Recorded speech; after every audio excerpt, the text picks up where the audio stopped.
তুমি এখানেও দেখতে পারো, এখানেও দেখতে পারো। চলো আজকে প্রবলেম তাহলে দেখবো কার্যকরী আধান।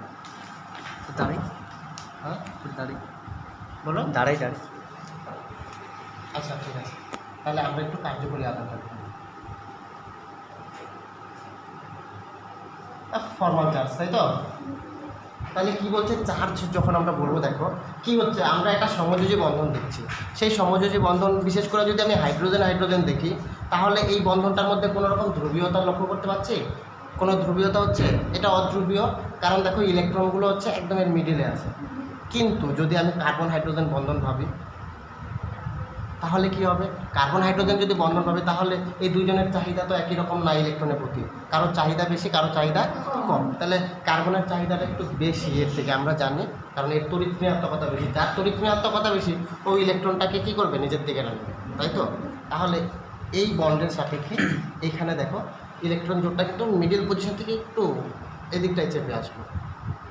এইবার তাতে করে কী হচ্ছে, আংশিক কী হয়ে যাবে? ঋণাত্মক হয়ে যাবে, এই আংশিক ধনাত্মক হয়ে যাবে। এই যে এই আংশিক চার্জ, এটাকে আমরা বলবো ফর্মাল চার্জ। এবার আর কথা ফর্মাল চার্জ কী করে বুঝবো? এই ফর্মাল চার্জ বোঝার জন্য আমরা ছোটোবেলায় ক্লাস 10-এ আমরা কিছু যোজ্যতা পড়েছিলাম, যেরকম অক্সিজেনের যোজ্যতা -2, হ্যালোজেনগুলোর যোজ্যতা -1, হাইড্রোজেনের যোজ্যতা +1, স্পেশাল কেসগুলি বাদ দিয়ে। তাহলে এখন তুমি অ্যামোনিয়ার কথা ভাবো। এবার তাহলে নাইট্রোজেন আর হাইড্রোজেন, তাহলে কে তড়িৎ ঋণাত্মক বেশি? নাইট্রোজেন। হাইড্রোজেনকে আমরা একে রাখছি কেন? কারণ ধাতব চরিত্র বেশি, আর নাইট্রোজেনের তড়িৎ ঋণাত্মকতা বেশি। এমনিতেও আমরা দেখছি পর্যায়ের থেকে ডান দিকে আছে নাইট্রোজেন, বাঁ দিকে আছে হাইড্রোজেন, তাই তো? তাহলে এবার তিনটা হাইড্রোজেনে কত আংশিক চার্জ এক্সার্ট করবে? একটাতে হচ্ছে 1+ করে, তিনটাতে কত করবে? তাহলে হাইড্রোজেন হচ্ছে কত দেখাচ্ছে? +1 করে। তাহলে তিনটায় কত করবে? 3 × 1। সেটা কি প্লাস না মাইনাস? অবশ্যই প্লাস। স্যার লেখা বোঝা যাচ্ছে? বোঝা যাচ্ছে না তো আমাকে?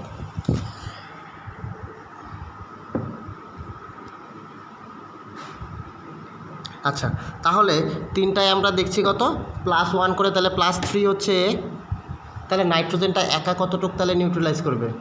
-3। ও তো একা আছে, বোঝা যাচ্ছে কথাটা?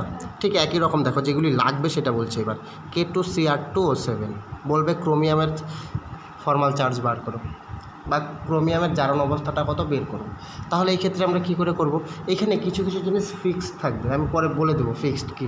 এটা তোমাদের হচ্ছে এই চ্যাপ্টারের পরে একটা চ্যাপ্টার আছে, যেটা হচ্ছে জারণ বিজারণের ইলেকট্রনীয় সাম্য, ফিজিক্যালের লাস্ট চ্যাপ্টার। ওইখানে তোমাদের সমতা বিধান ছিল না আগে, ওই যে রাসায়নিক সমীকরণ সমতা বিধান, ওইখানে আরও ডিটেলসে বলবো একদম প্রত্যেকটাই। শুধু একটু দেখো, পটাশিয়াম এর বাইরে কয়টা ইলেকট্রন আছে? একটা ইলেকট্রন। পটাশিয়াম হচ্ছে 19, তাহলে 18 পর্যন্ত একটা চলে গেল, তাহলে একটা থাকবে, তাহলে এর যোজ্যতা হচ্ছে +1। ঠিক আছে? ঠিক একই রকম অক্সিজেন বাইরে কয়টা ইলেকট্রন নিলে অষ্টকপূর্ণ হবে, রাউন্ড ফিগার হবে? 2টা, তাহলে এ হচ্ছে -2, এ তো নিবে আর এ ছাড়বে, এ ছাইড়ে খুশি, এ নিয়ে খুশি। তাহলে এবার তাহলে ক্যালকুলেট করো, 2টা পটাশিয়ামে কত হবে? +2, আর 7টা অক্সিজেনে কত হবে? -14। তাহলে এবার ওভারঅল যৌগটা নিউট্রাল না আয়নীয়? দেখা যাচ্ছে সবার? যৌগটা ওভারঅল নিউট্রাল না আয়নীয় যৌগ? কোনো আয়ন আছে এটাতে? প্রশম যৌগ তো? কোনো চার্জ আছে কি K2Cr2O7-এ? কোনো চার্জ নাই। তাহলে এই টোটাল চার্জগুলোর বীজগাণিতিক সমষ্টি কত হবে তাহলে? 0 হবে। কোনো চার্জ নাই মানে 0। যেরকম আমরা বলছিলাম সায়ানাইড এর বাইরে 1, তার মানে কি এই চার্জগুলোর বীজগাণিতিক সমষ্টি কত? -1। এটা আমরা পরের চ্যাপ্টারে আরও ডিটেলসে বুঝবো, এখানে শুধু যতটুকু দরকার ততটুকু বোঝো। তাহলে এটার কোনো চার্জ নেই, আমি বলছি আর একটা এক্সাম্পল দিয়ে। তাহলে এখানে আমি ক্রোমিয়ামটাকে ধরে নিলাম x, কিন্তু আছে কয়টা? 2টা, 2। ঠিক আছে, তাহলে এর তো চার্জ 0, তাহলে আমরা করে দিই। তাহলে +2 + x × 2 - 2 × 7 = হচ্ছে 0 চার্জ। তাহলে করো 2 + 2x - 14 = 0। এখান থেকে x দেখবা +6 করে দেখো। আমি একবারে করলাম, তো 12 +12 2 দিয়ে গেল +6। ঠিক আছে, কিন্তু যদি Cr2O7 ডাইক্রোমেট আয়ন যদি থাকে, তখন কি করে করব? তাহলে এইটা কি আধানযুক্ত না প্রশম যৌগ? আধান, ঋণাত্মক আধান। তাহলে আমি জানি না এই ক্রোমিয়ামটা কত, এটা আমি এক্স ধরে নিলাম, x×2। আমি অক্সিজেনটা জানি, অক্সিজেনের ম্যাক্সিমাম ক্ষেত্রে হচ্ছে -2। দুইটা আয়ন পাবো, সুপার অক্সাইড আর পার অক্সাইড, যেখানে চেঞ্জ হবে। ঠিক আছে, তো এবার -2, তাহলে এই কয়টা আছে? 7টা। তাহলে আমি 2x - 7 × 2 সমান কত করবো তাহলে? -2, যেহেতু চার্জ কত আছে, সরি -2 × 7, তাহলে এর বাইরে চার্জ কত আছে? -2, তাহলে 2x - 14 মাইনাস, তাহলে x সমান কত আসলো? স্যার মাইনাস করা হয় কেন?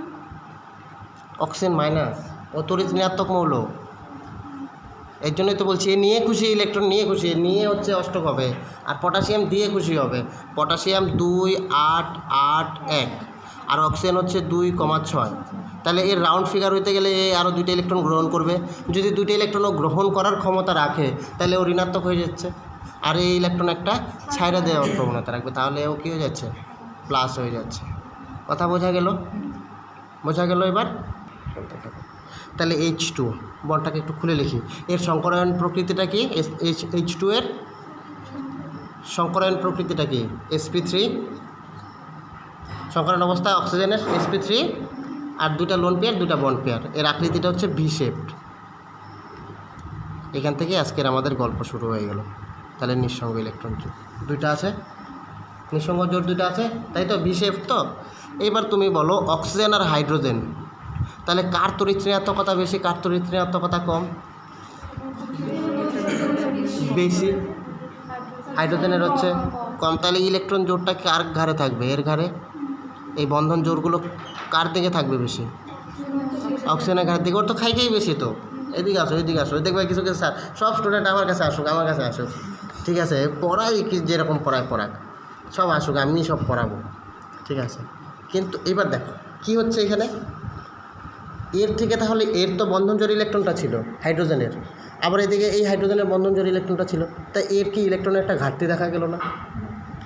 ঘাটতি দেখা গেল। তো এই আংশিক ধনাত্মক চার্জ, এখানে আংশিক ধনাত্মক চার্জ। ক্লিয়ার? তাহলে এবার এই দুইটাকে নিউট্রালাইজ করছে একা অক্সিজেন, আর ইলেকট্রনগুলো দেখো এর দিকে হেলে গেল না, বন্ধন জোড় ইলেকট্রনগুলো। তাহলে এ আংশিক,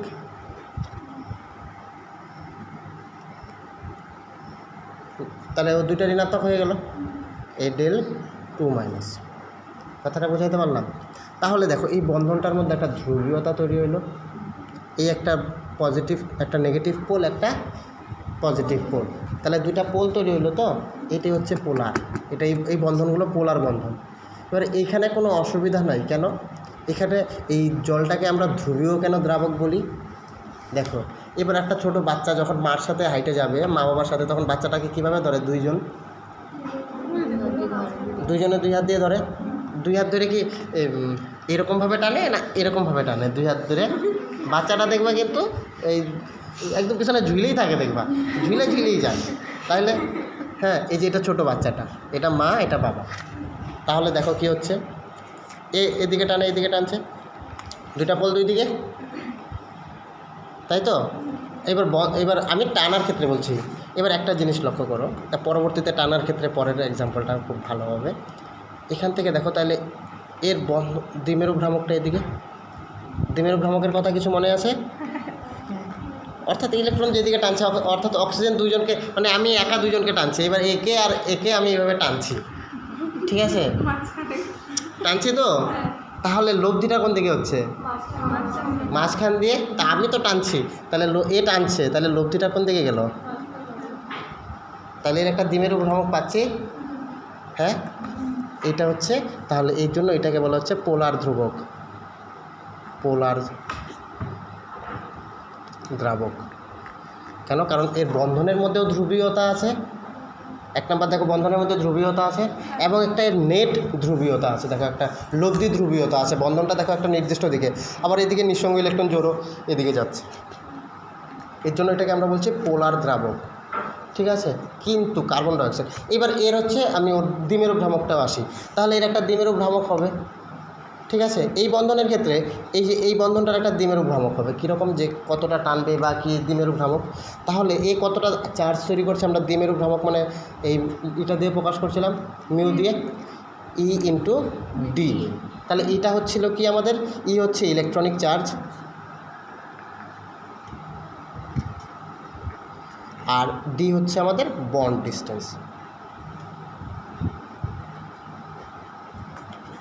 তাহলে বন্ধন দূরত্ব আর হচ্ছে চার্জের বল, চার্জের সেপারেশনটা কীরকম হচ্ছে, এ কতটুকু ভাগ চার্জ নিল এটা, ঠিক আছে। তাহলে এটা দেখো, এটা কিন্তু জিরো হচ্ছে না, এর একটা নেট একটা বন্ড ডাইরেকশন থাকবে, একটা ইয়ের চার্জও থাকবে। এবার কাতের ক্ষেত্রে এগুলি জিরো হবে ওটা বলছি, ঠিক আছে। এবার যেটা বলছিলাম যদি OF2-তে হয় তাহলে এরকম হবে, OF2 বাবা আর মা বাচ্চাকে টাইনা টাইনা নিয়ে যাবে, দেখো এই ফ্লোরিন এই দিকে টানিয়ে নিচ্ছে, এই দিকে টেনে নিচ্ছে, আর এ তাহলে কি ও কোন দিকে যাবে, এদিকে যাবে না এদিকে যাবে, এদিকে। তাহলে নেট এদিকে কাজ করবে, এর জন্য এই ডাইপোল মোমেন্ট ডাইরেকশানটা হচ্ছে এইদিকে, ঠিক আছে। আর অবশ্যই এই বন্ডটা একটা পোলার বন্ড, বুঝতেই পারছো। অক্সিজেন আর ফ্লোরিনের মধ্যে তড়িৎ ঋণাত্মকতা কার বেশি, ফ্লোরিন। আমরা জানি পর্যায় সারণীর সবথেকে তড়িৎ ঋণাত্মক মৌল হচ্ছে ফ্লোরিন। তাহলে এখানে হচ্ছে আংশিক ঋণাত্মক, আংশিক ধনাত্মক। একমাত্র অক্সিজেন যখন ফ্লোরিনের সাথে বন্ধন তৈরি করবে না, তখনই ও পজিটিভ ধনাত্মক যোজ্যতা দেখাবে, আর বাকি সব ক্ষেত্রে অক্সিজেন মাইনাস দেখাবে। এই যে একটু আগে বলছিলাম না K2CR2O7 এর গল্পগুলোতে, যে অক্সিজেনকে আমরা সবসময় মাইনাস ধরবো, কিন্তু একমাত্র একটা জায়গায় যেখানে অক্সিজেন +1 যার যোজ্যতা দেখায় সেটা হচ্ছে OF2-তে। কেন বলো তো? কারণ এই অর্গানিক কেমিস্ট্রি বলো, কেমিস্ট্রি বলো, গোটাটাই হচ্ছে কম্পারেটিভ ব্যাপার। এবার আমি ভালো পড়াই, বাবারও বাবা থাকে, ভালোরও ভালো থাকে, তাই এ তো কতটুকু তড়িৎ ঋণাত্মক, ফ্লোরিন তার থেকেও বেশি তড়িৎ ঋণাত্মক। এ তাহলে কী হচ্ছে, অক্সিজেন ইলেকট্রন ও টানার ক্ষমতা রাখে, তাহলে অক্সিজেনের ইলেকট্রন ফ্লোরিন টানার মতো ক্ষমতা রাখে, তাহলে ওকে কি আংশিক ধনাত্মক করে দেবে না, এই আংশিক ঋণাত্মক হয়ে যাবে। তো কম্পারেটিভ ব্যাপার, ভালোরও ভালো থাকে, বাবারও বাবা থাকে, এই হচ্ছে গল্প। তাহলে এটা নেগেটিভ, এটা হচ্ছে দুইটা পজিটিভ, বোঝা গেল। এইবার আসি হচ্ছে আমাদের দ্বিমেরু ভ্রামকের খুব ইম্পর্টেন্ট জায়গাগুলো, যেগুলি পরীক্ষায় আসবে। প্রথমেই চলে আসি মিথেনে। এটা তো 3 ডাইমেনশনাল ফিগার তোমাদের দেখাইছিলাম বোধহয়। মিথেনটা কীরকম থাকে, 4টা কলম দাও তাহলে সুবিধা হয়তো বোঝাই। এটা একটু ধরো তো ঋত্বিকা, তাহলে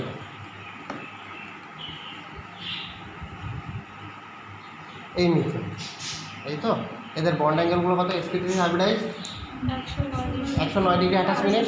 এটা এত সুন্দর একটা মানে প্রতিসম স্ট্রাকচার। প্রতিসম বলতে কি, এইকে যেভাবেই বসাবা ওর কোনো রকম আর চেঞ্জ নাই, এইভাবে একই, এইভাবেও একই, এইভাবেও একই, সব দিকে একদম প্রতিসম। ব্যাপারটা বুঝতে পারছো তো, যেইভাবেই বসাও এরকমভাবেই বসবে, এরকমভাবেই বসবে। এটাকে বলে আমরা প্রতিসম স্ট্রাকচার। এবার এখানে কি হচ্ছে, এর দেখবে দ্বিমেরু ভ্রামক 0। কেন মিথেনের দ্বিমেরু ভ্রামক 0 দেখো, কারণ এই কার্বন আর হাইড্রোজেন, এটা ধরো হাইড্রোজেন আর এটা কার্বন, তাহলে এই কার্বন হাইড্রোজেনের বন্ড ডিস্টেন্স এই, তাহলে এই ক্ষেত্রে আমরা দেখতে পাচ্ছি এই হাইড্রোজেন আর এই কার্বন, তাহলে এই হাইড্রোজেন আর এই কার্বন, তাহলে কে টানবে, কে কার্বন টানবে। তাহলে এর বন্ধন মোমেন্টটা এদিকে থাকবে, এর বন্ধন মোমেন্টটা এদিকে থাকবে, এর বন্ড মোমেন্টটা এদিকে থাকবে, এর বন্ড মোমেন্টটা এদিকে থাকবে। দ্বিমেরু ভ্রামকটা, ভ্রামক কেন বলছি বলো তো, তোমরা টর্ক পড়ছো ফিজিক্সে, টর্ক পড়েছে? আচ্ছা, স্ক্রুড্রাইভার দিয়ে কখনো নাট টাইট করছো? হ্যাঁ, ওইটাই টর্ক। তার মানে দেখো এটা ঘোরাচ্ছে তো, এটা আমাদের কলমেই তো ঘোরাই, ঘোরাইলে কী হচ্ছে, এটা সামনের দিকে একটা ডাইরেকশানে যাচ্ছে না, তাহলে এইখানে তুমি ঘূর্ণন বল কাজ করছো, কিন্তু ওই ঘূর্ণন বলটা যাচ্ছে কোন দিকে, একটা নির্দিষ্ট দিকে, এটাকেই বলে ভ্রামক, এটাকেই হচ্ছে ফিজিক্সের ভাষায় বলে টর্ক। তাহলে এখানেও তাই, এই যে এই বন্ডগুলোর জন্য কিছু কিছু মোমেন্ট আমরা দেখব, যে অ্যাকচুয়ালি বন্ডের কি কোনো মোমেন্টাম আছে। তো এইখানে দেখা যাবে আমরা খুব ইম্পর্টেন্ট যেটাকে বলে হচ্ছে ক্লোরোফর্ম আর হচ্ছে কার্বন টেট্রাক্লোরাইড। কেন ওদের পোলার সলভেন্ট আর নন পোলার সলভেন্ট। এবার জলটা কেন পোলার বলছি, কারণ এর একটা ওভারঅল একটা দেখো ডাইরেকশান আছে এদিকে, বন্ডের একটা ডাইরেকশান আছে এদিকটায়, এর জন্য এটা পোলার বন্ড। কিন্তু কার্বন টেট্রাক্লোরাইডে কী হয় দেখো, বা ক্লোরোফর্মে কী হয়, অনেক জায়গায় দেখবা কার্বন টেট্রাক্লোরাইড, ক্লোরোফর্ম, এরকম দেখবা যে কিছু কিছু যৌগ আছে যে কার্বন ডাইসালফাইডে দ্রবীভূত হয় কিন্তু জলে দ্রবীভূত হয় না। ঠিক আছে, তাহলে ক্লোরোফর্মটা নিয়ে করি না, একটু সহজ এক্সাম্পল নিয়ে করি, সহজ, এটা বেশি কঠিন হয়ে যাবে। কার্বন ডাইঅক্সাইড আগেও বলছিলাম ক্লাসের মধ্যে, এখন আরেকবার বলছি। কার্বন ডাইঅক্সাইড এটা ধ্রুবীয় না অধ্রুবীয়? ঠিক আছে, তাহলে কার্বন,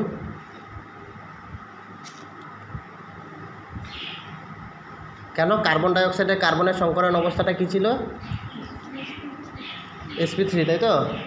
sp3 কার্বন ডাইঅক্সাইড,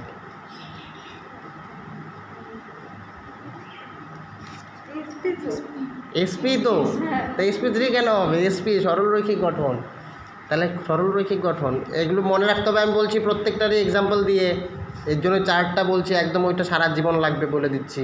যেটা বলছি হোমওয়ার্ক অনেকেই জমা দাও নাই, জমা দিছিলা? তাহলে কার্বন ডাইঅক্সাইড সংকরায়ন অবস্থা হচ্ছে sp, বন্ড অ্যাঙ্গেল কত? 180 ডিগ্রি, 180 ডিগ্রি বন্ড অ্যাঙ্গেল।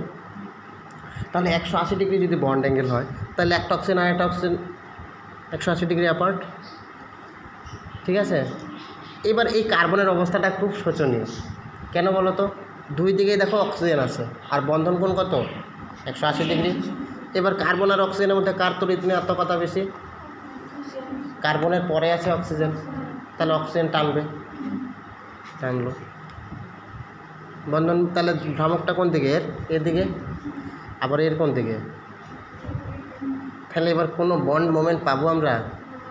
এটা কীরকম হয় বলো তো? যে খেলার মধ্যে দেখবা দুইজন দুই দিক থেকে টানে, তখন কি হয়? এই দিকে টানে যে খেলার সময়, এই দিকে টানে, দেখি কার কত শক্তি।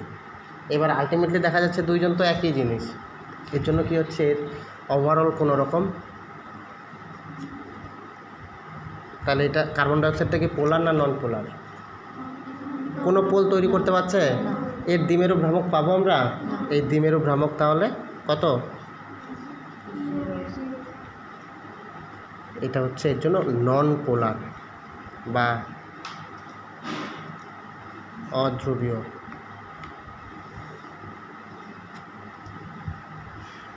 বোঝা গেল? কারণ এইদিকে টানছে, এইদিকে টানছে, রেজাল্টেন্টটা হচ্ছে কি? 0। কিন্তু যদি একটু অ্যাঙ্গেল হয়ে যেত, তখন এই যে বাচ্চা টানার মতো অবস্থা, দুজন দুই হাতে ধরে টানতে থাকবে, বাচ্চা মাঝখান দিয়ে লাফায় দৌড়ায় টানবে, এরকম কোনাকুনি, কিন্তু যাবে হচ্ছে এই বরাবর। এটাই হচ্ছে লব্ধি বল। তোমরা ভেক্টর পড়ছো না? কিছুই হয় নাই।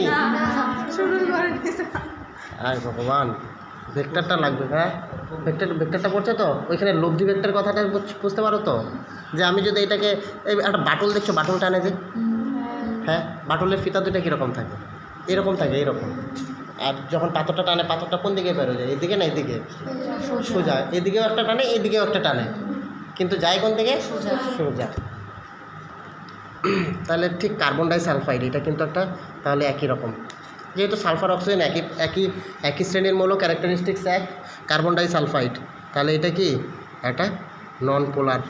পরীক্ষা আসে কিন্তু কার্বন ডাইসালফাইড কেন নন পোলার? কারণ কার্বন ডাইসালফাইডে sp হাইব্রিডাইজড, বন্ড অ্যাঙ্গেল হচ্ছে 180 ডিগ্রি, আর সালফার আর কার্বনের মধ্যে সালফারের তড়িৎ-ঋণাত্মকতা বেশি, এদিকে টানবে আবার এদিকে টানবে, কিন্তু লব্ধিটা কত হয়ে যাচ্ছে? লব্ধি ভ্রামকটা হচ্ছে কত হয়ে যাবে তাহলে? এবার এগুলোর ক্ষেত্রে যখনই মাল্টিপল বন্ডিং চলে আসবে না, তখন লব্ধি বলবো আমরা। শুধু একটার মধ্যে খালি আমরা দ্বিমেরু বলবো, দ্বিমেরু ভ্রামক। হ্যাঁ, আর যখনই হচ্ছে আমরা মাল্টিপল বন্ডিং আসবে, তখন দেখবো এর দ্বিমেরু ভ্রামকটা, লব্ধি দ্বিমেরু ভ্রামকটা কত। যার জন্য আমরা দেখব ক্লোরোফর্মের ক্ষেত্রে কি ঘটনাটা ঘটে, ক্লোরোফর্মটা কি ধ্রুবীয় না অধ্রুবীয়। তাহলে ক্লোরোফর্ম, কার্বনটা কোন সংকরায়ন অবস্থায় আছে? কার্বনটা ক্লোরোফর্মের মধ্যে।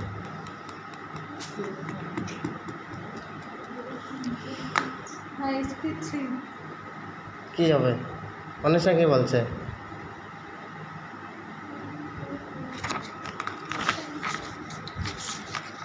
চন্দ্র কি বলছো? ক্লোরোফর্ম কি হবে? কার্বনের সংকরায়ন অবস্থা হিসেব করো।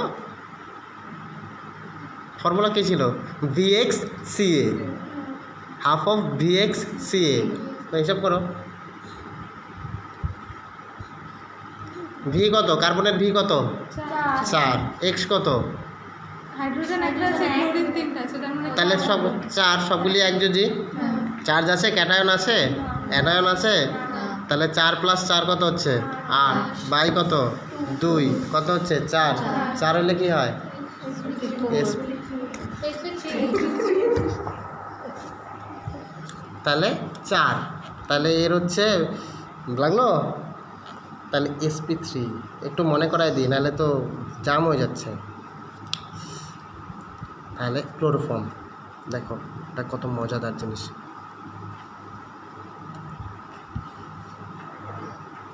5 হলে কি হবে ঋত্বিকা?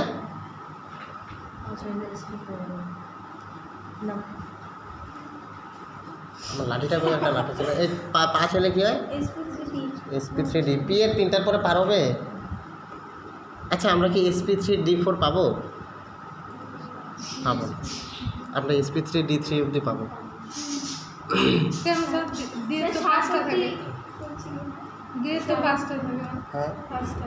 ওটাতে তখন আমরা পরে যাব, ওটা ওই 12-এ যাব, effective atomic number EN rule, যেখানে অষ্টক সূত্র অতিক্রম করে যায়। আমরা আপাতত জানি sp3d অবধি। এরপরে আর একটা জিনিস ভাবো না, 7টা অপোজিটলি চার্জ আধানকে ধরে রাখতে হয় একজনের। আরে কত ক্ষমতা থাকবে ওর বাইরে এতগুলো ইলেকট্রন জোট ধরে রাখা। ওর কোঅর্ডিনেশন সংখ্যা কত হচ্ছে বাবা, IF7 7। অত পাওয়ারফুল থাকে না তো এতগুলা, একটা ওই রকম না তো যে একটা হিরো 10টাকে পিটাবে, ও ম্যাক্সিমাম 7টাকেই পিটাইতে পারে, এর বেশি পারে না পিটাইতে অ্যাট এ টাইম। ধরে রাখতে হবে তো, ওকে ক্যাপাসিটিটা তো রাখবে না। আয়োডিনের মধ্যে চার্জ ডেনসিটি এতটাই বেশি থাকে, ও ম্যাক্সিমাম 7টা ফ্লোরিনকে ধরে রাখতে পারে। এর জন্য আমরা ম্যাক্সিমাম যোগ্যতা দেখছি হচ্ছে কার, ওই আয়োডিনের হচ্ছে 7 পর্যন্ত, 7টাকে ও ধরে রাখতে পারে। আচ্ছা ক্লোরোফর্মের মধ্যে দেখো, এখানে গল্প একই। তাহলে চতুস্তলক গঠন এটা, তাহলে চতুস্তলকেই যদি হয়, এবার দেখো কার্বন আর হাইড্রোজেন, তাহলে বন্ড মোমেন্টামটা কোন দিকে থাকবে? কার্বন আর হাইড্রোজেনের ইন্ডিভিজুয়াল ভাবো, কার্বনের দিকে। ক্লোরিন আর কার্বন বন্ড মোমেন্টামটা কোন দিকে থাকবে? ক্লোরিনের দিকে। এটাও ওই দিকে থাকবে, এটাও। তাহলে এ একা এ উপর থেকে নিচের দিকে ঠেলছে, আর 3জন এদিকে টানছে, তাহলে এর একটা রেজাল্টেন্ট লব্ধি পাবো কি মনে হয়? স্যার ক্লোরিনের দিকে যাবে কেন? ক্লোরিনের তড়িৎ থেকে দিছি। ক্লোরিনের তড়িৎ কীরকম বলো? কার্বনের থেকে কার্বন আর ক্লোরিন, কার্বনের বাইরে কয়টা ইলেকট্রন, 4টা, ক্লোরিনের বাইরে কয়টা ইলেকট্রন, 7টা। তাহলে কার ইলেকট্রনের চাহিদা বেশি? ক্লোরিন এমন একটা মৌল, ওর তো খিদা আছে, ও খাইতেও পারে। বলছিলাম তো ফ্লোরিনের খিদা আছে, কিন্তু খাইয়ে পেটে রাখতে পারে না, খুব খাই খাম রাখতে পারে না। ক্লোরিন হচ্ছে এমন একটা মৌল, ওর তড়িৎ ঋণাত্মকতাও আছে, যদিও ফ্লোরিন থেকে কম, ওর ইলেকট্রন ধরে রাখার ক্ষমতা আছে, কারণ এর ফাঁকা 3Dটা আছে। কার্বন আর ক্লোরিনের মধ্যে অবশ্যই ক্লোরিন বেশি, যে কোনো বন্ধনে যদি ক্লোরিন থাকে অবশ্যই ক্লোরিন বেশি, হ্যালোজেনগুলো সবসময় বেশি হবে।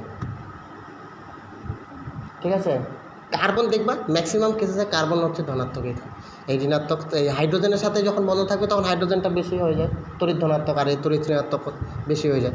তখন এখানে দেখো, তাহলে একটা ওভারঅল বন্ড মোমেন্টাম দেখো এই নিচের দিকে আসতেছে।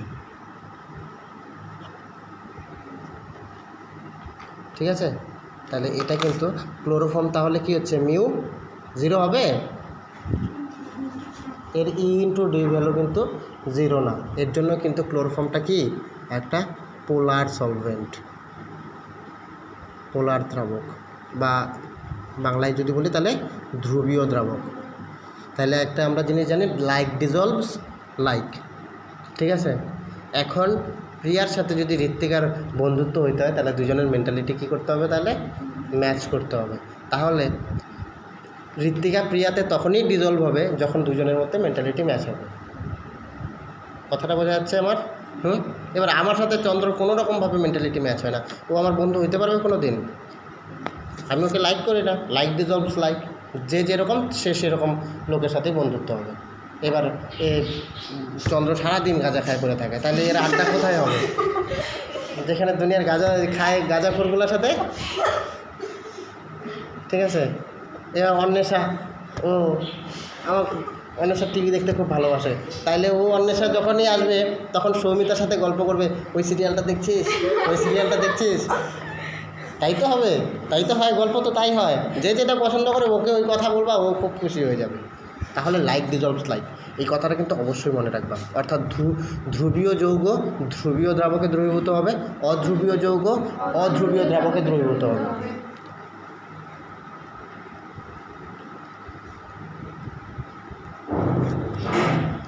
এবার আসি carbon tetrachloride, one of the most important.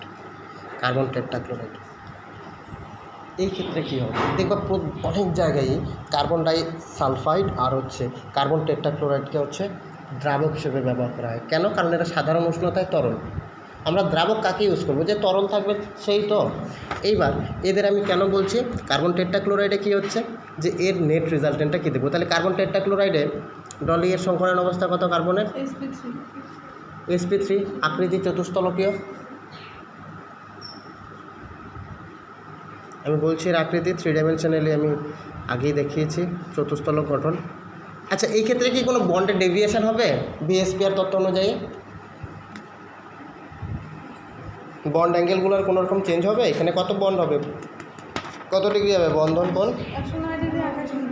109 degree 28 মিনিটই হবে। কেন বলো তো? কারণ সবগুলি দেখে একই রকম আছে, কিন্তু এই ক্ষেত্রে কিন্তু একটু চেঞ্জ হবে, সবগুলি একই রকম নাই। স্যার লোন পেয়ারটা বার করতে হবে না যদি এল সমান সমান HXD, H minus x minus D, এই তিনটা মনে রাখতে হবে, VXCA আর হচ্ছে LXHS, LHXD।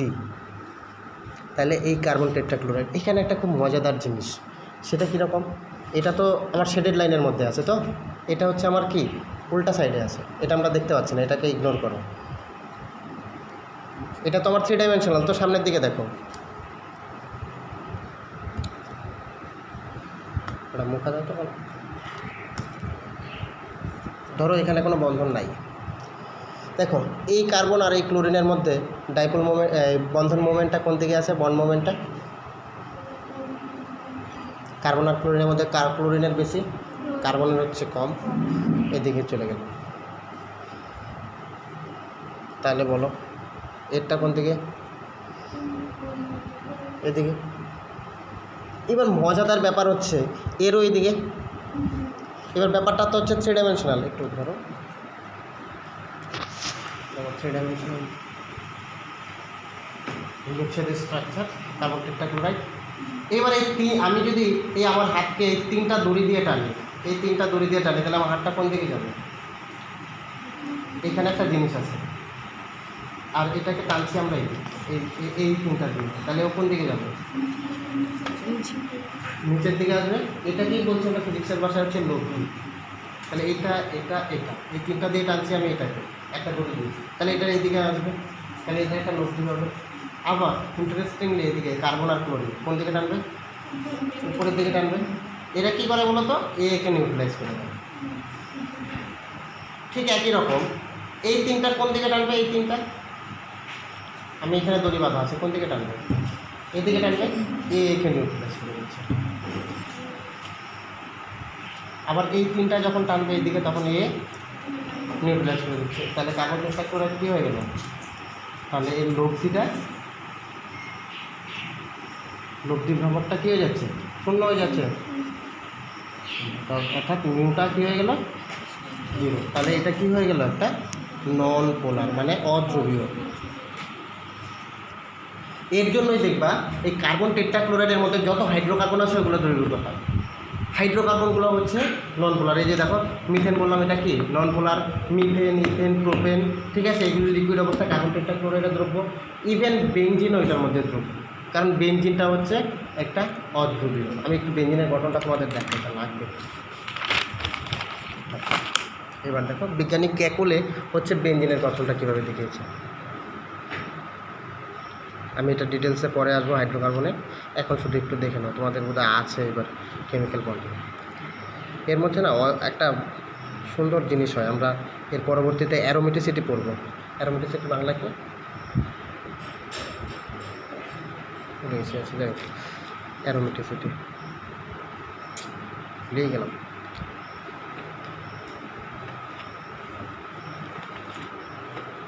আচ্ছা বলো তো এখানে কার্বনগুলো দেখো অল্টারনেট ডবল বন্ডে আছে। এটা হচ্ছে বেঞ্জিনের গঠন C6H6। তোমরা এতদিন শুনবা হয়তো বেঞ্জিন কথাটা, তাহলে বেঞ্জিনের আজকে গঠনটা দেখো। এই বেঞ্জিনে দেখো C6H6, তাহলে কার্বন হাইড্রোজেন, বলো তো এর বন্ধন কোনটা কত? বন্ধন কোণ জানার জন্য সংকরায়নটা জানতে হবে। তাহলে সংকরায়নটা কত এটা আগে বলো।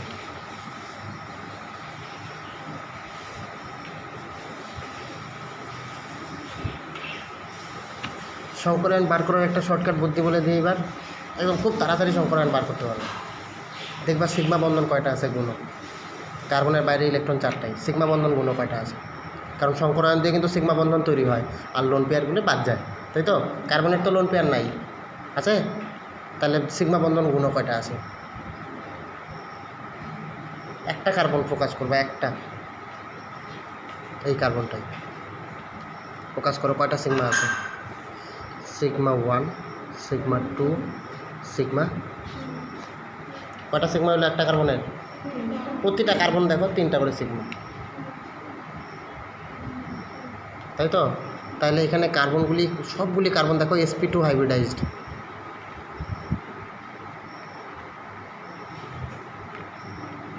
বোঝা গেল sp2 হাইব্রিডাইজড কেন বোঝা গেল?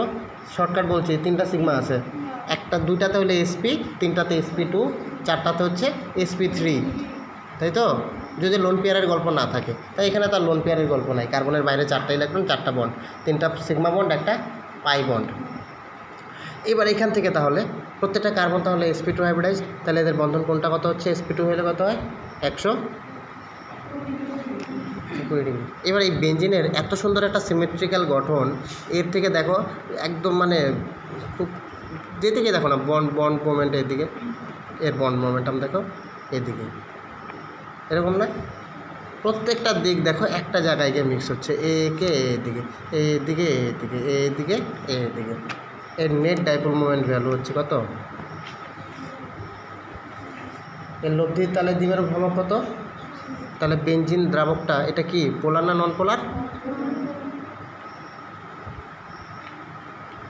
সিগমা দিয়ে যে বের করতে হবে, তাহলে তো স্ট্রাকচারটা জানতে হবে। সব বলবো।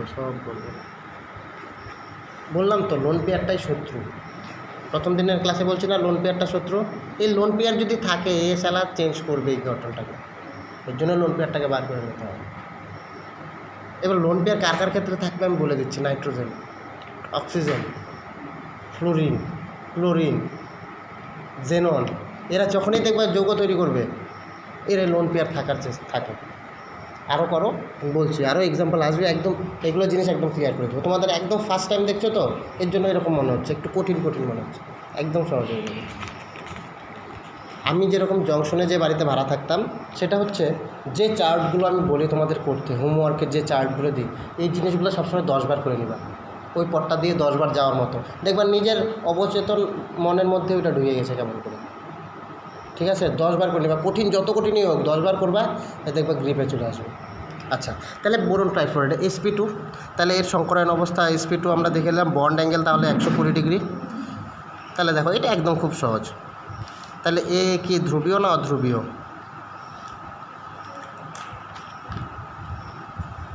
ধ্রুবীয় না অধ্রুবীয় বোরন ট্রাইফ্লোরাইড?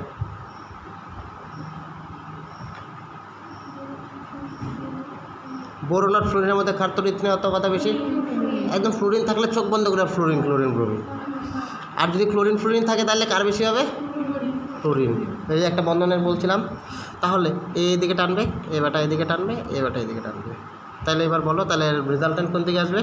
এই যে এদিকে টানছে, এদিকে টানছে, এর লব্ধিটা কোন দিকে যাবে? এদিকে। এর উল্টা দিকে কে আছে? তাই তো, এরা দুজন আছে, এরা দুজন এদিকে টানছে, উল্টা দিকে কে আছে? এ আছে। এরা দুজন এইদিকে টানছে, এর উল্টা দিকে এরা দুজন এদিকে টানছে, তাহলে উল্টা দিকে এ, তাহলে এও মিউ কি হয়ে যাচ্ছে? 0, অধ্রুবীয় হয়ে গেল। বুঝতে কোনো অসুবিধা আছে? নাই তো অসুবিধা আছে? আরেকবার বলবো। এইবার চলে আসি খুব মজাদার জিনিস, NO2। যেটা দেখবো উপরে একটা মাইনাস থাকবে ম্যাক্সিমাম ক্ষেত্রে। NO2, তাহলে NO2তে এখন নাইট্রোজেনের সংকলন অবস্থা কত? sp2 তাহলে নাইট্রোজেনের বাইরে ইলেকট্রন কয়টা? 5টা। ঠিক আছে, এখানে একযোজী আধান নাই, তাহলে ভি এর থেকে আমার এক্স বাধা হওয়ার জায়গা নেই। আরেকটা আছে অ্যানায়ন, তাহলে অ্যানায়নগুলো যোগ হয়, তাই তো? তাহলে হচ্ছে 5 যোগ 1, তাহলে 6 হয়ে গেল। তাহলে এর সংকলন অবস্থা হয়ে গেল কি? sp2, কারণ 6/2 তো 3 ফর্মুলায় sp2। এর কোনো লোন পেয়ার আমরা পাবো? দেখো লোন পেয়ার আছে কিনা। পাবো তো sir nitrogen L x minus D, তাহলে আমরা পাচ্ছি হাইব্রিডাইজেশন হচ্ছে 3, x নাই, একযোজী নাই, দ্বিযোজী কয়টা আছে? এক জোড়া ইলেকট্রন লোন পেয়ার আছে, আছে না? আছে তো, এগুলি তো বার করা শিখছো তোমরা, আগে শিখাইছি তো, হ্যাঁ? তাহলে এর দেখো, তাহলে sp2 হইলে তাহলে এর আকৃতিটা কীরকম হয়ে যাচ্ছে? ত্রিকোণীয় কিন্তু লোন পেয়ার আছে, সমতলীয় কথাটা বলতে পারবো না। sp2 হলে পিরামিডীয় হয় কখনো? না, ওই যে লোন পেয়ার আছে। sp2 মানেই হচ্ছে কৌণিক আকৃতি, ত্রিকোণীয় আকৃতি, কিন্তু এখানে তো একটা শত্রু আছে, আমার লোন পেয়ার আছে। তাহলে কতবার যে বলবো, এই তো NO2 মাইনাস, আর এই যে লোন পেয়ারটা, এই যেটা এইভাবে দিচ্ছিলাম আমরা, কৌণিক আকৃতি তো হবে, 120 ডিগ্রি কোণ তো হবে, পরে লোন পেয়ার বোন পেয়ার রিপালশন হতেই পারে, সবগুলো করেছে দেখো, ভুলে যায় শুধু। তাহলে NO2, এই ক্ষেত্রে NO2-র কি কোনো দ্বিমেরু ভ্রামক আমরা পাবো?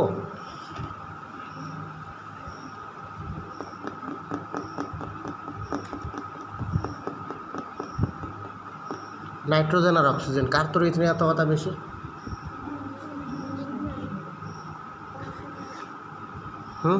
এই নাইট্রোজেন অক্সিজেন অবশ্যই এদিকে, তো বাচ্চাকে টানার মতোই পরিস্থিতি হইল, মা বাবা দুজন বাচ্চাকে টানছে এইদিকে এইদিকে। ঠিক আছে, তাহলে এর একটা রেজাল্টেন্ট পাবো আমরা, তাহলে এর একটা আমরা দ্বিমেরু ভ্রামক পাবো।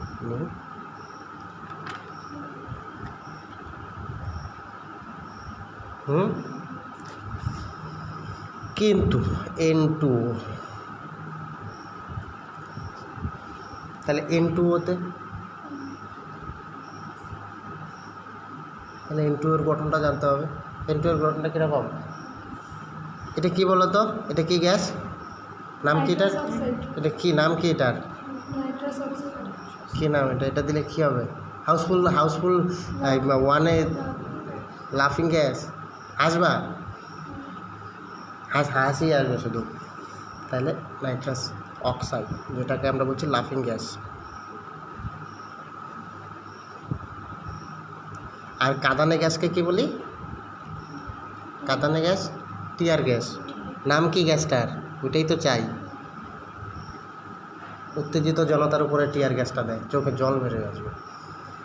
ক্লোরোপিক্রিন, আসবো সব আসবো। তাহলে ক্লোরোপিক্রিন মনে রাখবা, হাসির গ্যাস যখন জানো তাহলে কান্নার গ্যাসও তাহলে থাকবে, ক্লোরোপিক্রিন।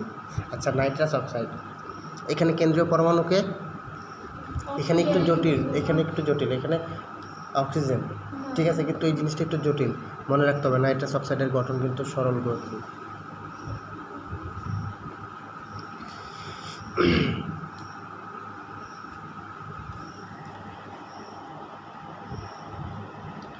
বোঝা যাচ্ছে কথাটা, নাইট্রাস অক্সাইডের গঠনটা?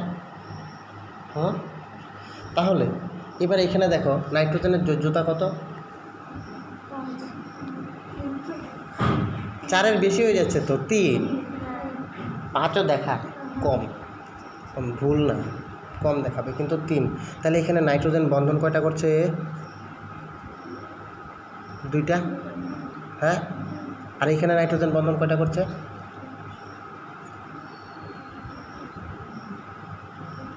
4টা, কিন্তু ও তো 3টা বন্ধন করার মতো ক্ষমতা রাখে, কারণ আমরা নাইট্রোজেন দেখছিলাম কয়টা বন্ধন?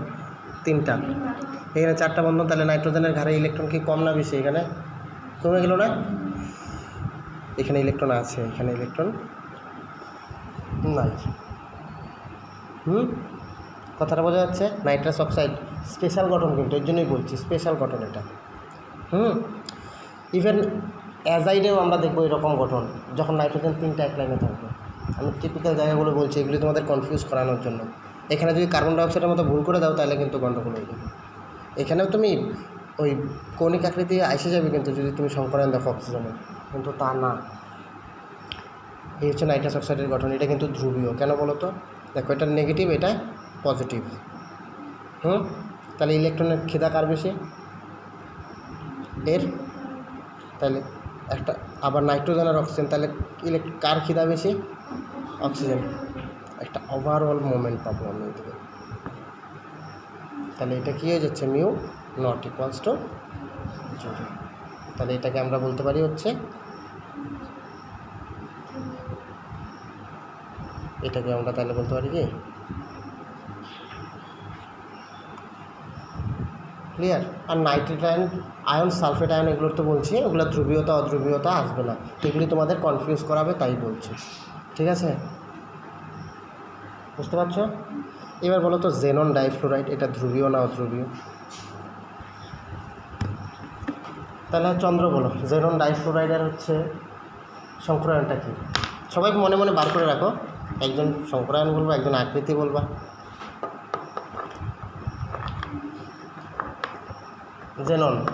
জেননের সবার প্রথমে তাহলে বার করতে হবে ওর হচ্ছে, ওর ইলেকট্রন কয়টা আছে বাইরের কক্ষপথে?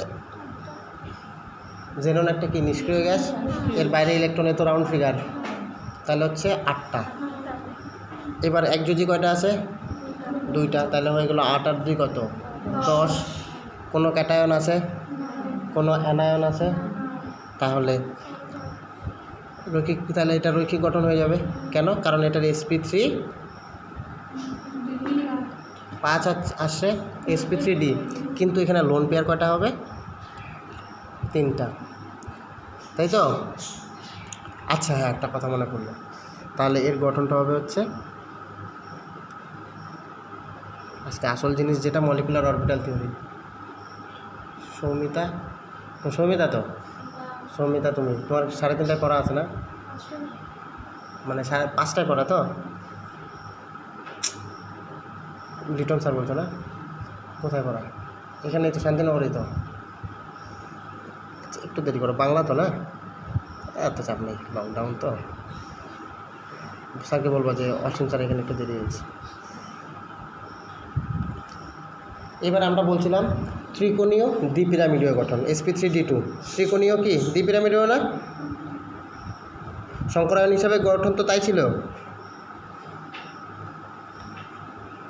sp3d2।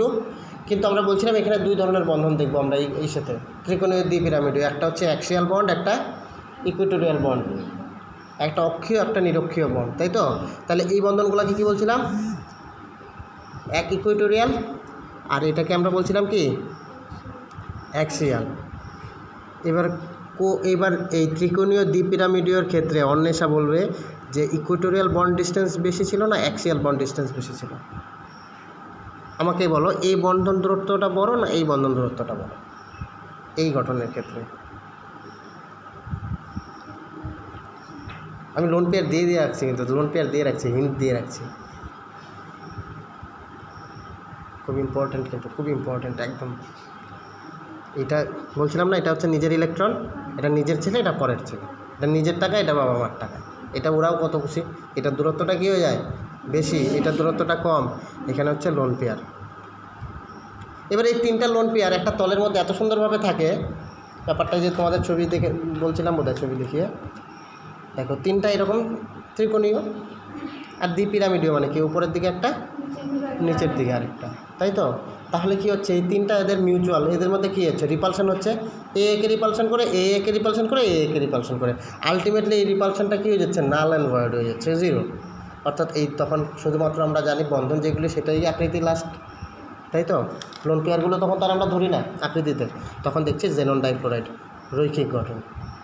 তাহলে এবার এর যদি রৈখিক গঠন হয়, যদি আমি জেনন ডাইফ্লোরাইডের যদি আমি এটা গঠন দেখি, তাহলে এটা ধ্রুবীয় না অধ্রুবীয় বলো তো? অধ্রুবীয় তো, এই দিকে যাচ্ছে, এই দিকে টানছে, দুজন দুই দিকে টানছে, গল্প শেষ। তাহলে ধ্রুবীয় অধ্রুবীয় এর উপর বেস করেই মোটামুটি কোশ্চেন থাকবে বইয়ের মধ্যে।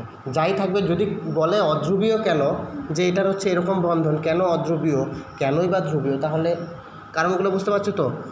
যদি দেখছো সোজাসুজি আছে, দুইটা দুই দিকে দুই রকম আছে, তাহলে একটু তোমাকে চেক করতে হবে। আর যদি দেখছো যে চারটা চার রকম জিনিস বা এই কার্বন টেট্রাক্লোরাইডের মতো, তখন কিন্তু তোমাকে লব্ধি কথাটা ভাবতে হবে। যদি বলছে এটা অধ্রুবীয়, তার মানে নিশ্চয়ই এখানে কোনো গল্প আছে, এর লব্ধি ভ্রামকটা তাহলে আমাকে বের করতে হবে। অর্থাৎ আর লব্ধি ভেক্টরটা বুঝতে পারছো তো, দুইটার হচ্ছে লব্ধিটা কোন দিকে হয় মনে রাখবো, হচ্ছে বাচ্চাকে যখন মা বাবা যখন ধরে নিয়ে যায় তখন বুঝবা, ওইটাতেই হচ্ছে লব্ধি, মেইন লব্ধি। বোঝা যাচ্ছে তো, যেরকম তিনটা অ্যাক্সিস কিন্তু একটা একটা লব্ধির দিকে ডাইরেকশন দিবে, যখনই ভেক্টর করবা তখনই ওই জিনিসটা আসবে, লব্ধি ভেক্টর। আমাদের প্রথম 3 মাস গেছে লব্ধি ভেক্টর বুঝতে বুঝতে, এই ভেক্টরের জ্বালায় সবাই সায়েন্স ছেড়ে দিল। টিকা থাকলাম আমরা মাত্র 12 জন আমাদের ব্যাচে। আচ্ছা, এবার হচ্ছে